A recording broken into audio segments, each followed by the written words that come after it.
আসসালামু আলাইকুম বন্ধুরা, আপনারা সবাই কেমন আছেন? আশা করি সবাই ভালো আছেন। আর একটা গুরুত্বপূর্ণ বিষয়, হাঁস পালনে যদি আপনারা হাঁস পালন করতে না জানেন, যদি কেউ হাঁস পালন করা জানে বা ও এক্সপেরিমেন্ট করে বা অনেক কিছু শিখে যদি আপনাকে বলে যে ভাই এই বস্তুটা এইভাবে করো বা হাঁস পালন এইভাবে করো বা এইভাবে করলে আপনি ভালো ফল পাবেন, তখন আপনি ওই কথাটা নিয়ে ভাববেন।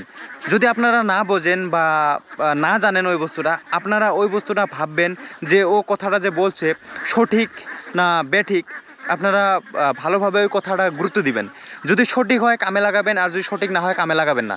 কিন্তু একবার হলেও ভাববেন, যদি কেউ আপনাকে পরামর্শ করে যে না এই কামটা এইভাবে করো, অনেক ভালো ফল পাবে, নিশ্চয়ই আপনারা ওই কামটা নিয়ে আপনার মাইন্ড দিয়ে আপনি একবার ভাববেন। যদি করা যায় করবেন, যদি না করা যায় না করবেন, কিন্তু একবার হলেও ভাববেন।